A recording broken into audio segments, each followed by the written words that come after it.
It's time for Wise Money with Korhorn Financial Group with certified financial planners Kevin Korhorn, Mike Bernard, and Josh Gregory. Welcome to another episode of the Wise Money Show with Korhorn Financial Group, where every week we're helping you take your next wise step in your financial life. Thanks for being here, friends. My name is Mike Bernard. I am your host. I'm also one of the certified financial planners on the program. And with me in the KFG studio is my business partner and fellow CFPs, Kevin Korhorn and Josh Gregory. We're tackling questions from fans of the show today, starting with a great suggestion about beneficiary planning, specifically to optimize the 10-year rule. Would this approach make sense in your situation, or do the risks outweigh the benefits? That and more on this hour of the Wise Money Show. Actually, a couple of great questions we've got teed up, comments, and we're going to get into. Plus, it's just recently 529 day. And we're going to talk through that tax shelter as well. So a variety of topics today. If you have a question for the program or you have any needs, we're here to help. You can call or text us, 574-222-2000. That's 574-222-2000. Online, wisemoneyshow.com is where you can find us, engage with us that way. You can submit questions there as well. Learn more about the show, the firm, the three of us co-hosts, if you'd like. And then all over social media, wherever you're at, we are there as well. Just search The Wise Money Show. Guys, we're approaching 12 years of The Wise Money Show. Can't believe it. No. Still trying to get to that mediocre threshold. But we've got a great community of listeners. Can I just say thank you to you listeners and audience? We get a lot of fantastic feedback, fantastic questions, fantastic engagement. And the original idea with The Wise Money Show, guys, was if we were sitting in a cafe or a breakfast shop on Saturday mornings, just talking about finance, and people in the booths around us were listening, would it be helpful content to them? That was the original idea, and we're still aiming for that. So listen, we're going to continue to deliver great, creative, relevant content to you to help you take your next wise step in your financial life, encourage you to take a comprehensive financial planning approach. And you keep sharing great questions and comments and engage with us, and we'll keep this thing going. Just a couple of weeks ago, Kevin and I, Josh was out of the office, but we had a discussion about how you prioritize pre-tax or Roth contributions in your life. Like when would you do one or the other, and some of the mechanics. And we got a couple great questions and comments from the show. And I want to park on the first one here, a question, or really a comment from Greg. But before we get into it, his suggestion really is around strategizing or optimizing, Josh, like you said, around the 10-year rule. So guys, let's level set here. What's the 10-year rule? When you inherit an IRA or a retirement account from someone, how do those rules work? Well, Kevin, wouldn't you say this was one of the bummers of the Secure Act when it came out, that it undid one of the rules that we've known our entire careers, and that was this idea that when you inherit an IRA, you could stretch it out over your entire lifetime. And all that means is the tax shelter can last past the original IRA owner's lifetime to their beneficiaries, and maybe even beyond that. I mean, it could be decades that you used to be able to stretch this out. Well, okay, so you're going to, this is how it used to work, and you're grandfathered in, by the way, if you inherited an IRA pre-tax retirement account from someone that passed away before 1/1 of 2020. But let's also be grateful that the rules aren't. Well, as soon as someone passes away, you just got to take it all out, and it's all taxable at the exact, at that moment, right? That's exactly right. It's not that way. You could choose to cash it all in and pay the tax, but you don't have to. Yeah, thankfully you have some flexibility, but there's a timer attached to the IRA. When you leave a bucket of money in an IRA to someone other than your spouse or a minor child, there's a few people, someone who's disabled or chronically ill, some folks what this rule doesn't apply to, but many people are leaving behind an IRA to maybe their kids or grandkids or someone. And that IRA has this timer attached to it where the money has to be out of the account, emptied out, distributed within 10 years. 10 years of the original owner's death that year. And essentially, this is the IRS's way of saying, well, we want to tax that money, and we don't want it hanging out in this tax shelter forever. So you've got 10 years to get that done. And that's how they force the money out and start collecting tax on you. Yeah. And as that rolled out, there was a lot of confusion. Yeah. And actually, there's a period from 21 to 24 of basically penalty relief. Yeah. But if you inherited an IRA in 2020, that account has to be emptied by 2030. And if the original account owner had already passed their required beginning date, meaning they were subject to required minimum distributions, you now have to take required minimum distributions as well during those 10 years, but you could draw out more than that if you wanted. And the issue with the 10-year rule is, likely you're inheriting this if you are, so Josh mentioned and clarified, because this is going to get into Greg's comment here, if you leave it to your spouse has the decision, and most often they will do this, just turn it into their own IRA. Right. And then there's no 10-year rule. It just becomes their own IRA and the rules apply as if this was their own money. But if you leave it to kids or someone that's other than your spouse, you could take out, half of it all in 1 year, all of it in 1 year, or you could take out required minimum distribution, but the account needs to be emptied within 10. But likely your kids, these are peak earning years, could have a lot, and it could be in a higher tax bracket. And now you're adding more income on top of that. This 10-year rule is likely to create a lot of additional taxes if you're not planning ahead and not doing multi-generational planning. So Here we go. Let's get into Greg's comment here. So thanks for all. In the fourth segment, you guys were talking about the inherited IRAs and the tax ramifications. I harp on this recommendation in comment sections. You were very polite to ours, by the way. If a relatively wealthy married couple both have their own IRAs, particularly sizable ones, you should name your children to be the beneficiaries, not each other.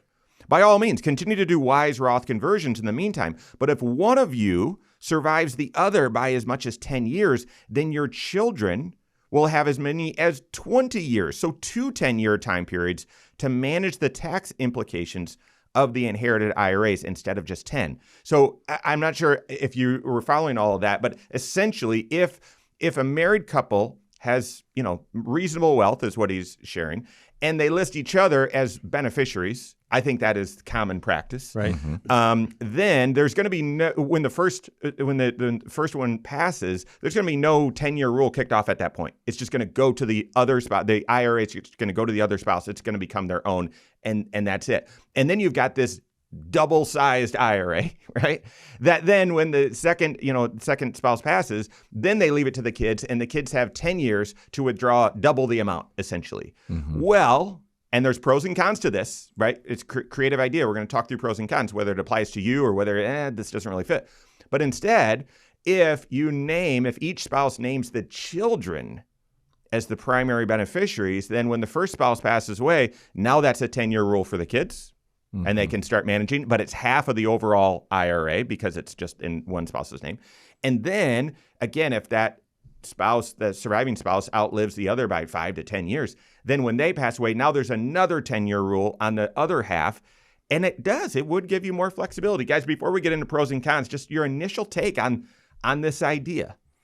Well, I think if you do the math, and we try to not do math on the radio, but if you had $1 million in your IRA, and it went to, and you had one child. This is just to make it really stinking simple. $1 million goes to one child. They, if they had to take required minimum distributions, it would be about 4%, so about 40 grand. Yep. If you said, hey, it needs to be depleted in 10 years and assume zero growth, they'd need to take out $100,000 per year. Yeah.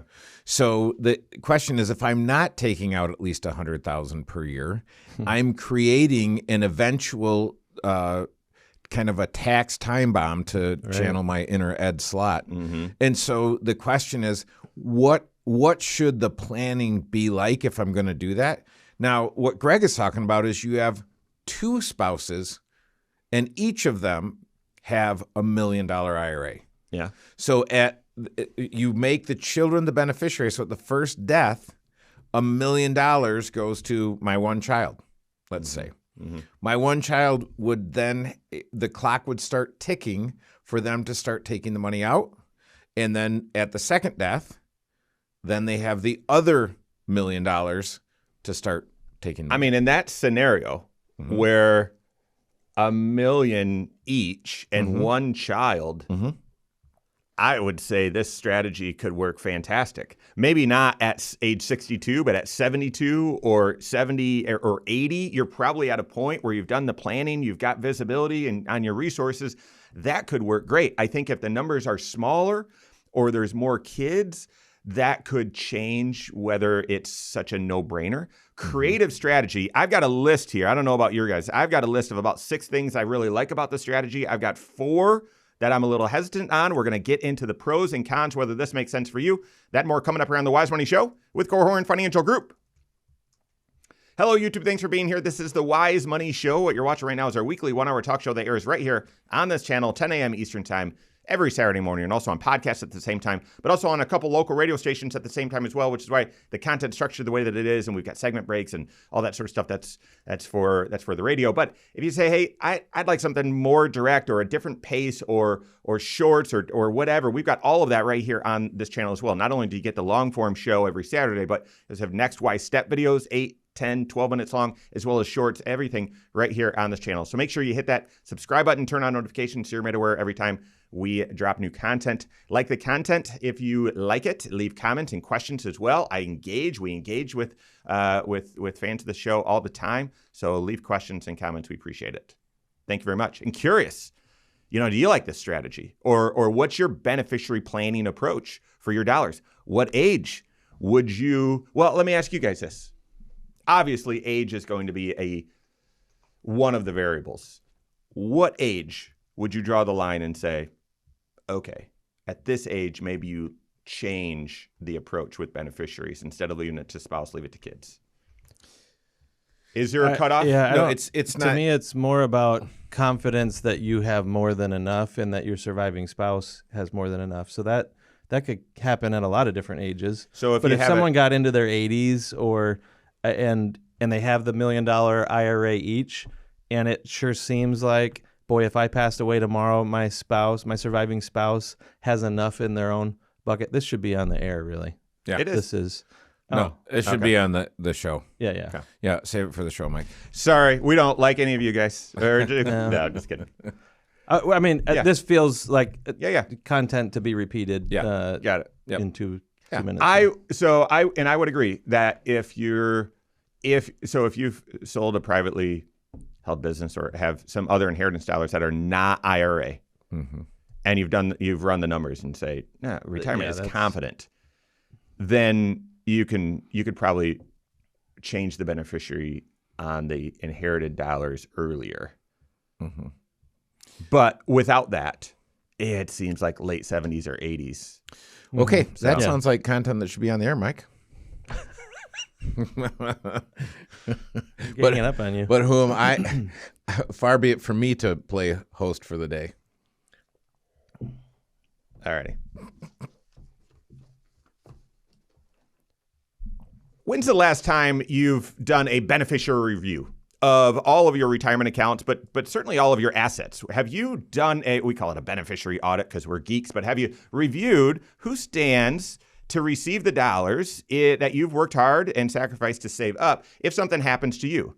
Now, when's the last time you reviewed it? When's the last time you optimized it and looked at your tax picture, your tax planning, and those who stand to inherit it, their tax planning? That's the approach you need to take. We're helping with that right now. This is the Wise Money Show with Korhorn Financial Group. Thanks for being here. My name is Mike Bernard. With me in the KFG studios, Kevin Korhorn and Josh Gregory. Stay up to date on all Wise Money content. Find us online, wisemoneyshow.com, and then all over social media, wherever you're at, we are there as well. Search the Wise Money Show. Picking up on a question or comment from fan of the show, Greg, who shared, if you've got if it's a married couple, sizable IRAs in both of their names, instead of having the primary beneficiaries being each other and therefore having a mammoth 10-year rule where the kids would eventually inherit a larger IRA at the second death and then have 10 years to deplete it, what if they each listed their beneficiaries, their primary beneficiaries, as the children? And therefore they each had 2 different 10-year rules, had more flexibility with the taxes and withdrawal strategies. Guys, what do you like about it? What are the considerations? You each cut me off when we were trying to add bonus content to the YouTube channel. But no, I like your question, because the question is, at what age should you consider this? And this is what I love about financial planning, is that if you start with the wrong question, you're going to get the wrong answer, because that is the wrong question by a long shot. The right question is, where should my resources be before I would ever consider this? Because I remember early in my career, I used to think, okay, I started at 25. And I thought, well, by the time I'm 60 or 70 and I'm working with these folks that are 60 and 70, like by the time I'm there, I won't care about money. Like I'll just want to just give it to my kids or give it to my church or, do something with it. And what I realized in working with folks is they actually care even more because they watched this little baby grow from zero to potentially millions of dollars. And they are institutionally, they're savers and investors. So they like to see the numbers and they like to see the numbers grow. More money, more problems. You think, well, once I reach this level, I will be carefree. And the reality is you likely will care more. Yeah. Right. And so you say, hey, I think, and there's some lifestyle creep. And so my lifestyle got a little bit bigger. And, I just met with some folks in their 80s.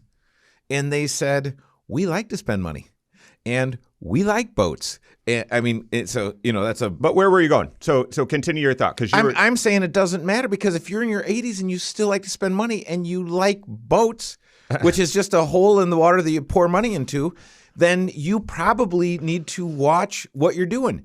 But if you're in your 80s and the biggest expense is the early discounted meal at Golden Corral, then you're not spending a lot of money.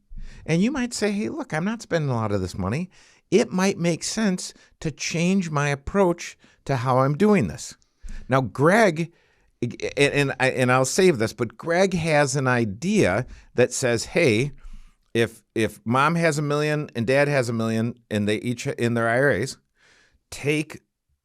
make the children the beneficiaries, and I've got a different idea on that. But go ahead, Josh. Well, okay, so and just to be clear, Greg didn't put dollar amounts on the IRAs. He just said 2 sizable IRAs, and you're using $1 million as an example here, but that is the fundamental question of, well, how big do the IRAs need to be? No, I was told that's the absolute wrong question. Age was what you were going with. So you are wrong. But that's all right. If you want to know how Mike is wrong, go check out the YouTube channel and see the bonus content there. But for our purposes on the radio today, Greg has an interesting idea because he's trying to maximize the stretch ability of these IRA assets, right? Mm-hmm. He's recognizing that the first spouse to pass away, if they leave it to their surviving spouse, then now all the money is kind of consolidating into one spouse's name,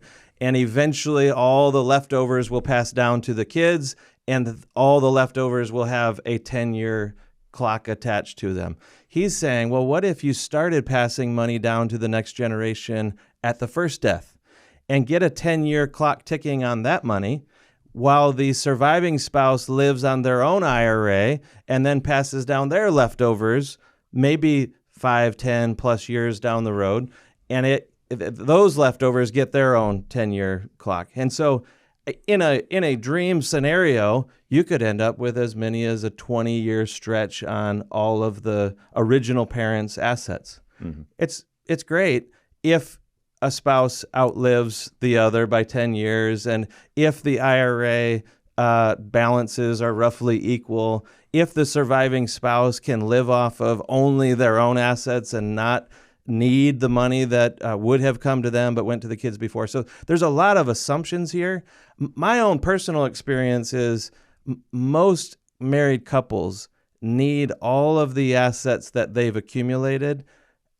And yes, there will probably be some leftovers, but you don't know how much. Yeah. You don't know if it could be your entire IRA. And so I think that's kind of what Kevin was getting at, that, you may have more needs or more wants for yourself than what you even realize when you get out there into your 70s and 80s. And so changing beneficiaries too early or outside of a game plan could be faulty. Yeah. I think of J. Howard Marshall. 89 years old, marries the lovely 26-year-old Anna Nicole Smith.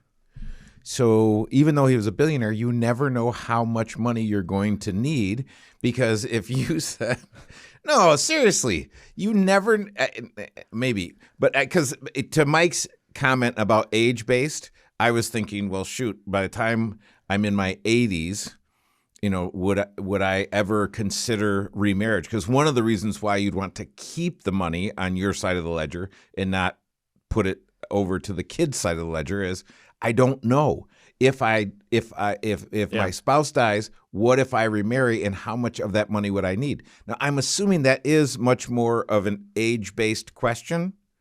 Well, wouldn't it be though 5 factors? Because because it's not. It would because that one is you don't know, if you're going to marry Anna Nicole Smith. Well, right, your plan could change, but it's not just one variable, age, or you need to know before you would consider this. You need to know, where do you stand with your retirement goal and the kind of the long-term projection and plan for your life. So those are 5 factors, 5-factor retirement plan. How much you have saved up is one of the variables, but how much you spend is the other. That's right. That's another. What are your income sources and how much investment risk and so on.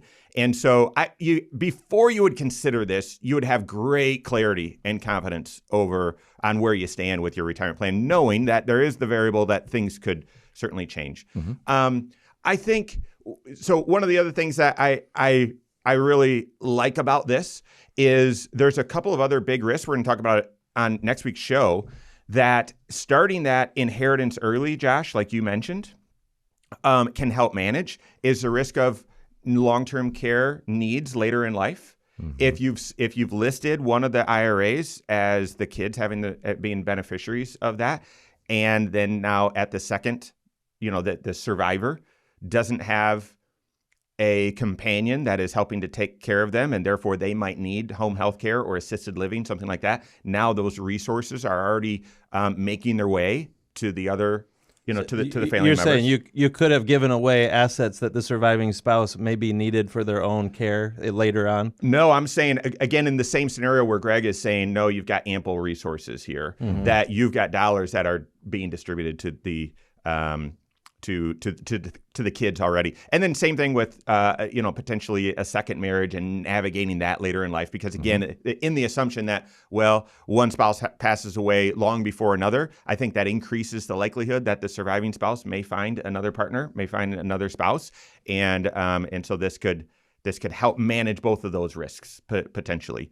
So one of the risks though, or Josh, you mentioned that one of the common things with that we've seen is most families need all of the resources available. Don't have that clarity that, no, I think we could begin this withdrawal or that giving period process sooner. But the other is, if there's sizable resources, it's unlikely they're really equally balanced within an IRA. Right. And so, but it doesn't mean that they would need to be equally balanced, but something to be aware of as you're planning ahead. There are a couple other risks or drawbacks to this. And then we've got a few more questions, comments from fans of the show. We got that more coming up here on the Wise Money Show with Korhorn Financial Group. Okay. You teed up my answer. Good. So, okay. But that is a risk. I mean, you get to be 89 and you marry a 26-year-old? Yeah. Okay, so just clarify for me, though, because I think you and I were thinking the opposite on the whole long-term care thing. Right, there's both sides to it. Okay. But again, in the situation where, no, we've got plenty of resources to cover the long-term care. Yeah. Let's get into it, because I'm ready. I'm ready. Starting the... Yeah. It's officially not safe today to do bonus content. So... Well, we can do bonus content, but it's so good, and we got to give a little something to our fans. And it involves throwing things, it seems. Okay. We're on the verge. Yeah. Okay, here we go. All right, here we go.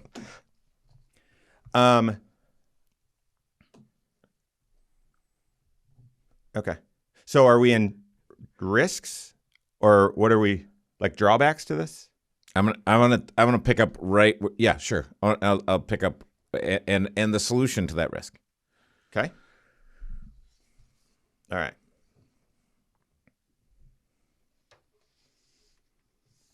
Taking a multi-year tax planning approach, that's what you need when you're determining your tax shelter strategy. But you also need a multi-generational approach when you're doing your planning, especially as you're building wealth and thinking of how are the dollars that you're sacrificing to not spend and save up and so on, how are those going to be inherited and received by the next generation? What is the tax treatment? How are they going to navigate the taxes? Multi-generational planning, that's all part of your one plan, your comprehensive financial planning. We're helping with that right now. This is the Wise Money Show with Korhorn Financial Group. Thanks for being here. My name is Mike Bernard. With me in the KFG studios, Kevin Korhorn and Josh Gregory. Every episode of the Wise Money Show is on podcast. Wherever you listen, just search the Wise Money Show, subscribe to it there, and rate the program there as well. We appreciate it. Still tackling a comment from listener Greg about, well, instead of just leaving if a married couple has sizable resources in pre-tax retirement accounts, instead of listing spouses as beneficiaries, which is common practice, list the kids as beneficiaries so that they start the 10-year rule, have more flexibility on that. Guys, we haven't really taken a direct route of what we like and what we dislike about it. But Kevin, I think we left off on I'm not sure where you're wanting to pick up. Well, you're saying the risk is I give away assets that end up potentially impoverishing me. So I give away assets to children that I end up needing later on in my life. You said, Mike, hey, it could be a 5-factor retirement plan. But there are other ways to do it, because one of the things that Greg says is, hey, name the children as the beneficiary of the IRA. And I think, all right, well, this is perfect. To your point about the 5-factor retirement plan, figure out what the 5-factor plan is and figure out how much could I give to my children. Yeah. So right. I have 3 children. So if I had $1 million and Lori had $1 million, instead of saying, hey, the beneficiary needs to be the 3 children, you could say, set up 3 different IRAs and make each child the beneficiary of one of them and give them each $200,000, for instance. So I didn't give away the whole $1 million. I gave away a portion of that. So that would be one of the ways to do it. Now, that's not what Greg is proposing here, but I'm saying if you think outside of the bun here, you would say, hey, I can distribute my IRA really to any beneficiary that I want to in any proportion that I want to. Because here's what I know. The moment one spouse dies, if all of the children are married, they have a more favorable tax bracket system that they're operating in. Right. Now, that doesn't say anything about their income, right, but they do have a more favorable tax bracket situation. And so this is where you could say, hey, how much do I distribute? And then for me, if I'm working on hey, wait a minute, if I'm impoverishing the surviving spouse with a potential spend down for long-term care or something like that, then in my 5-factor plan, I'm looking at the cost of protecting my assets from a long-term care spend down. Yeah. So you could have either long-term care insurance, you could have a life insurance long-term care hybrid, you could have an annuity with a income doubler to take care of a long-term care stay. So there's a number of different kind of guaranteed products that will put you in a position to say, hey, I'm not going to impoverish the surviving spouse, and I'm not going to make one of the major beneficiaries of my retirement plan a nursing home. Yeah. You know what, this whole story problem that we're considering with Greg's idea, his strategy that he was throwing out in the comments previously, it does just underscore why this is such a financial planning issue, yes, right? And Mike, you're exactly right. Kevin, you were supporting the idea that the answer is found in creating a retirement forecast, a 5-factor retirement plan that answers the question, what is the likelihood that this plan is going to be successful? And we always define success not at the first death, but at the second death. That's right. Mm-hmm. The money has to be able to support both spouses during their entire lifetime. And if you found that, you know what, both spouses are going to be fine financially, there's likely to be a high likelihood that there's going to be extra money left over at the end of retirement for the second spouse. So when both spouses are dead, when they're both gone, there's still money left over. And you have a high confidence level of that. And you have those safety nets that Kevin was just pointing out. You know that the wild cards here, things like long-term care expenses, are protected against. and you've handled enough. You've got enough resources to stretch, even if you outlive your own expectations on longevity and everything. If all of that feels pretty solid, I think Greg's point here is maybe instead of leaving the extras behind to the next generation at the second death, what if there's some portion of this money that you leave behind to the kids at the first death? And I love what Kevin was saying, that it doesn't have to be an all or nothing thing. Greg kind of framed it as, well, first spouse leaves all their money to the kids. Well, what if it was just a fourth of the money? Right. Some portion that you reasonably believe and have confidence is the extra. A couple of, I wouldn't say drawbacks, but things to consider. One is if you initiate this inheritance to the kids early. Mm-hmm. One is, well, you can't do Roth conversions on inherited IRAs. So if one spouse passes away early, leaves their IRA to the kids, those actually don't turn into the kids' IRAs. They turn into inherited IRAs or beneficial designated account IRAs. And the kids can't do Roth conversions on those. So that's one thing to consider. If they were left to the spouse would be able to take those dollars, put them in their own name, and continue to do Roth conversions. And yes, you mentioned, Greg, in the comments, and that you could continue to do wise Roth conversions along the way. The spouse would still have their own sizable IRA. They could do Roth conversions on that. But again, if we've cut the net worth or the resources in half, then maybe they're using their own IRA to withdraw and live on. And you sort of, So that's one thing to consider. I'm not saying that is a huge drawback. You wouldn't do that because you give up this flexibility, but you do lose that. Would you really want to do Roth conversions now as a single individual, single tax rate, single tax brackets, that sort of thing? Maybe not, but that's one thing to consider. But then the other, and again, not necessarily a drawback because it's going to be a risk either way, but in this scenario where, well, one spouse passes away early, mm-hmm. right? Then by default, the kids then are younger, right? Mm-hmm. And I don't know, does younger mean that, the youngest is 30 or 40 or whatever? But knowing that, well, if one spouse passes away early and starts the inheritance train, compared to if they leave the dollars to the spouse and then spouse lives another 5, 10 years or whatever, then by that virtue, like the kids would then be older at the second death.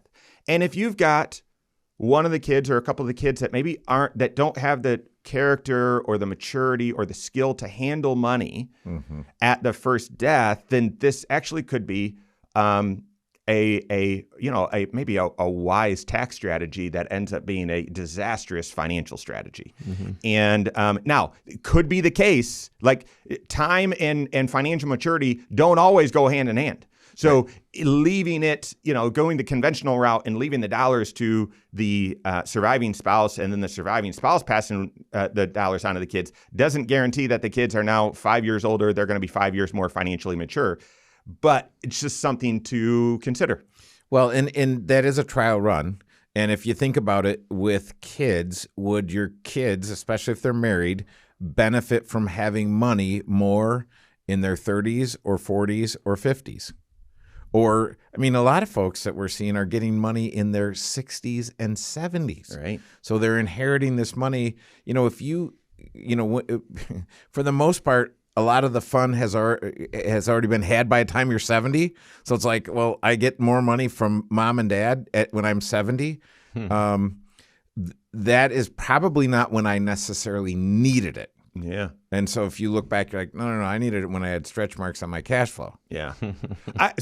Very compelling story. We're going to transition to the next topic here in a minute, but very compelling strategy. It may make sense for a lot of you. I would agree. You can go back that creative idea, but before you even consider whether this idea, floats for you or something to just pass by, you've got to look at your financial plan, your 5-factor financial plan, retirement plan to say, well, what's the outlook look like? What are the variables that impact our financial situation? And like Josh said, at the second death, what's the likelihood that we've got way more resources than we need at the second death? Or is it close, and therefore we need to keep the dollars and retain them for your situation, not start that inheritance early.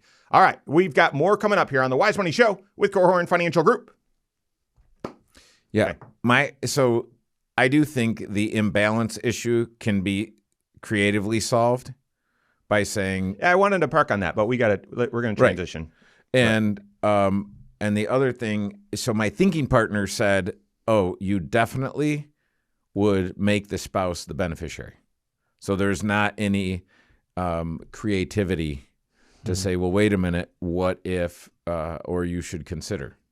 So I think that is interesting, because if all you're doing is asking a simple question and you stop there, you're probably not going to get the right answer. Okay, so let's hang on to the other topic. Let's go. Well, do you want to? I feel like I don't know. I'm trying to reverse engineer what just happened in those three segments, and I'm not sure what happened, but we can move on. Yeah, but I'm saying to what? So do we hit 529? To Roburb's question? Yeah, I assume we just go on to. You wanted to hit 529 no, I don't, because of the date? No, I don't necessarily need to, but I'm also thinking so it's 4 segment. Mm-hmm. So do you want to hit 520? Okay, so if we're going to hit the 529, do you want to do 529 versus 530? Good. So I don't know. What do you want to do? You're the host with the most. Okay. The most poison ivy. Let's get into the other comment, and just know, like, this one we can't take it like the last one. Like, we'll have to. We can't take 3 segments. Can't take 3 segments where we do the 2 segments repeated. The host with the most steroid use in the last month. I didn't hear that. I said the host with the most steroid use in the last month. Yeah. All right, there we go. I don't think he's finding this very funny. It's not funny, Mike. When you look back on this show, you'll think it's funny. Yeah, and you'll feel for the itching, record, you'll feel the urge to itch just a little bit. I guarantee I won't. That makes it even more funny. All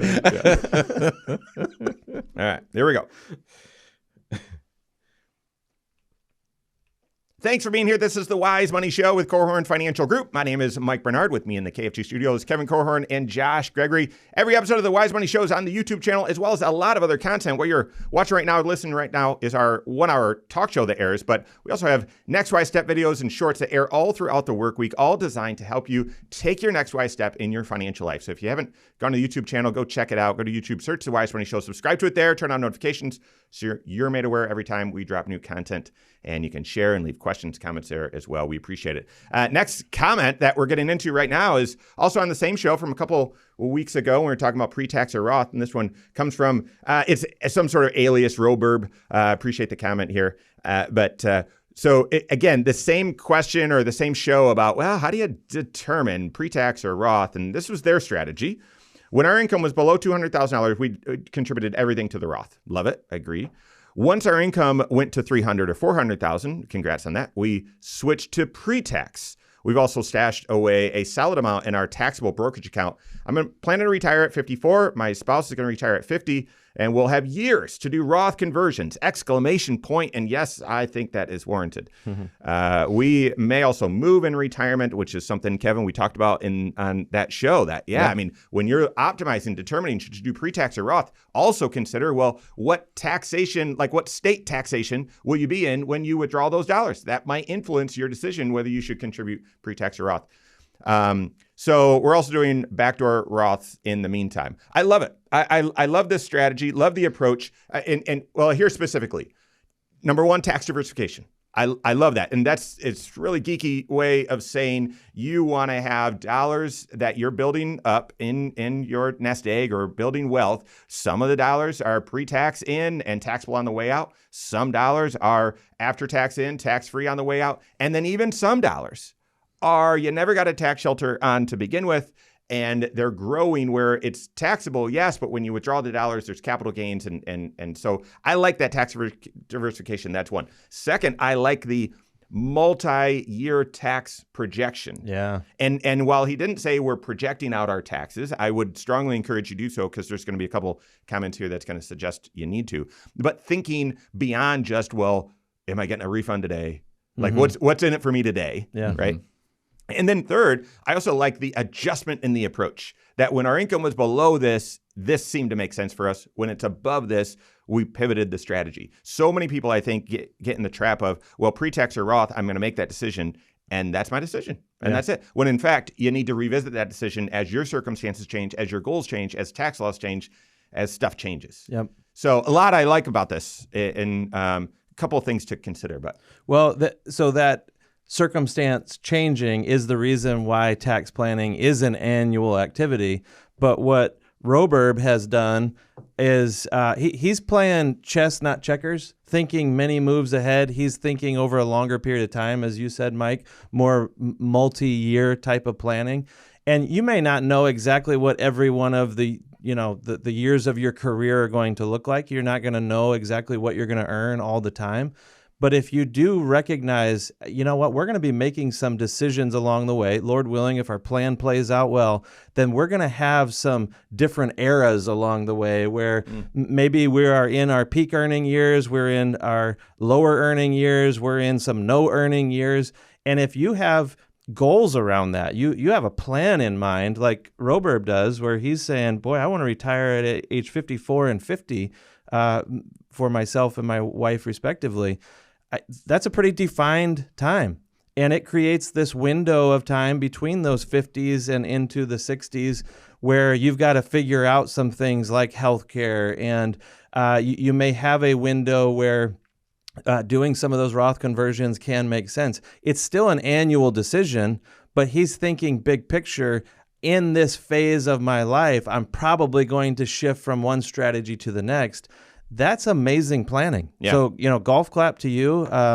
It's fantastic. I also like that he came up with some decision rules along the way. When our income's below this point, we are like full speed to the Roth. And when we go over certain thresholds, when we consider ourselves to be in a higher bracket by our standards, then we flip the switch over to pre-tax. Again, great planning. You touched on one of the items that, again, not a drawback, but just something to be aware of. And that is, it does seem like, hey, at 54, our income's going to be nothing. We're going to do Roth conversions, and this is going to be fantastic. But you've got to figure out health insurance during that time. And it's very possible you've got retiree medical. That used to be a bigger thing. It's much less of a thing these days. Very rare, yeah. And likely, for many people with a similar strategy or similar hope, you will be looking to get your health insurance through healthcare.gov, in which case your income is going to play a role on how much you pay for your health insurance. And therefore, you're going to find that Roth conversions, that's one goal. And then paying the least amount for your health insurance, that's another goal. And they're going to compete with each other. And this is exactly why we emphasize that you should have one plan and not have competing goals, or because inevitably or naturally, you will have competing goals at times. And so how do you create harmony, not where they all get along, but so which goal should win, or how do we optimize for both? We've done some shows on the Wise Money Show channel before about, because emotionally, oftentimes you look and say, well, I should do a Roth conversion. And then when you get there, you look and you see what it does to your health insurance and say, no, I will do anything I can to avoid that. Yeah. No, guys, this is the approach you take. You do a tax projection to determine, how much Roth conversion should we do? What's the tax that's caused on this Roth conversion? Therefore, what's the effective tax? And then if it pushes you into a stage where you're paying for more for your health insurance, you just add that extra cost in as the quote unquote cost of the Roth conversion. And then you objectively determine, all right, is that juice worth the squeeze? Is that an effective tax rate that you're comfortable with and makes sense? And you can even stretch that into multiple year tax projections and look at, what if we do nothing, and what's the RMD look like, and therefore what tax bracket will be out there in the future? What does potentially IRMA look like? I mean, there's math and super geeky stuff that you can do to help you navigate and make a good decision here. But be aware that this fertile ground for Roth conversion is going to be at odds with you paying as little as possible for health insurance. That's right. And you identified a potential tax trap where you, based on a rule of thumb, hey, I'm going to be in a low tax bracket, I'm going to do Roth conversions.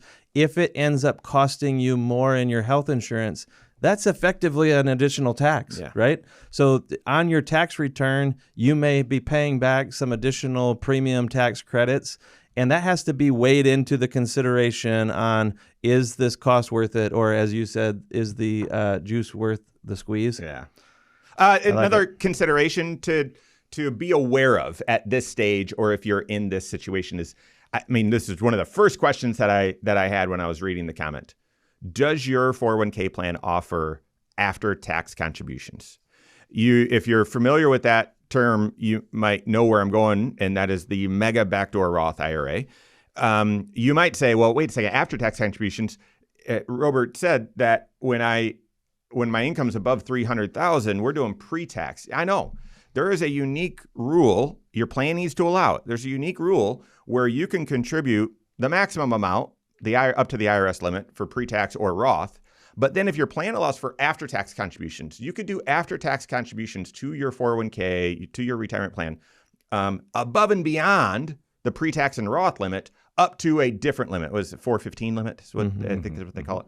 And what is it, around 70 grand this year? I don't have it right in front of me, guys, so don't fact check me on that. But it's around there. You got to be aware that profit share and company match all adds up to that limit as well. But you could be doing additional. So you could get your full pre-tax contribution in, get as much deduction as you can, and then contribute even more to your plan after tax, and then do an in-plan conversion or a in-service withdrawal to transfer those after-tax dollars over to your Roth IRA and get more of your wealth growing tax-free. Basically taking that tax diversification strategy and amping it up even another threshold. That's right. Supercharging it. Yeah. And that's the point, right? That through all of this, are you doing careful tax planning that looks beyond just this current calendar year? And that's what Robert is doing so well. What a great example of someone who's looking further down the road, out on the horizon. Where are my opportunities likely to exist? And what strategies should I be taking advantage of now in anticipation of those future opportunities? Last one here for brokerage account dollars. If you're charitable, consider doing donor advised fund donations with that. That can get you a bigger deduction. And then you can do Roth conversions even more on top of that, or take other dollars and buy up your basis. A lot of creative tax strategies here.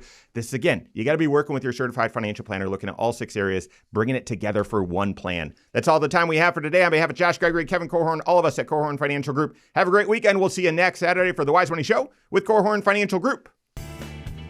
Securities offered through Silver Oak Securities, member FINRA/SIPC. Advisory services offered through KFG Wealth Management, LLC. Doing business as Korhorn Financial Group. KFG Wealth Management, LLC and Silver Oak Securities Incorporated companies are unaffiliated.